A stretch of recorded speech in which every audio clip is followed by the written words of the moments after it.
parle. Chaque jour, Charles et Carole vous présentent la leçon de l'école du sabbat.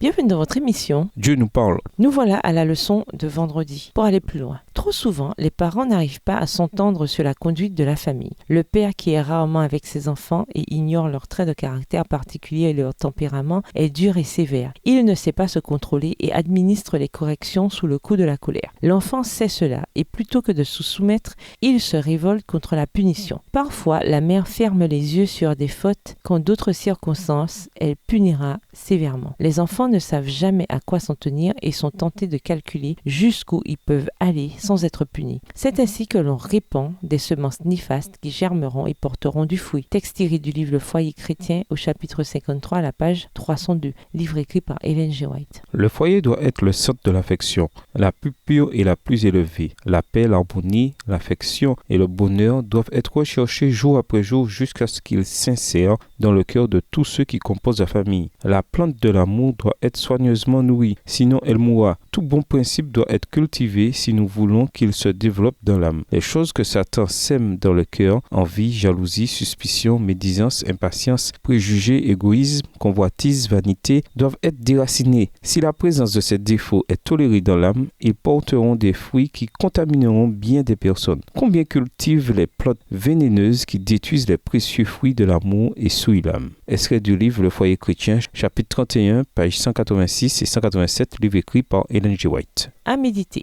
Lisez la citation suivante, extraite d'un article sur le mariage. Car nous n'avons pas un grand prêtre insensible à nos faiblesses. Il a été soumis sans péché à des épreuves en tout point semblables. Hébreux 4, verset 15. Tout comme Christ s'est mis dans notre situation pour mieux nous comprendre, nous devrions faire de même avec notre conjoint. Essayez de voir chaque situation ou chaque crise, non pas seulement de votre point de vue, mais de celui de l'autre. Voyez comment il ou elle voit la situation. Quel impact elle a sur lui ou sur elle, et pourquoi il ou elle ressent ce qu'il ou elle ressent. Ce principe peut faire beaucoup pour dépassionner la situation difficile. Comment l'appliquer à tous les domaines de conflit potentiel avec autrui? En classe, répondez à la question suivante. La colère est-elle toujours un péché? Défendez votre point de vue. Pour conclure, selon les versets que nous avons étudiés cette semaine, il est clair que Dieu, alors qu'il considérait notre humanité, comprenait que la colère et le conflit en feraient partie. Le conflit, certes, viendra. Cependant, Dieu veut que nous l'utilisions comme catalyseur pour former le caractère. Bien que nous soyons tous uniques, nous pouvons être unis en surmontant le conflit et, dans un esprit d'unité,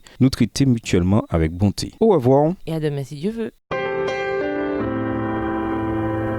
Dieu nous parle. Chaque jour, Charles et Carole vous présentent la leçon de l'école du sabbat.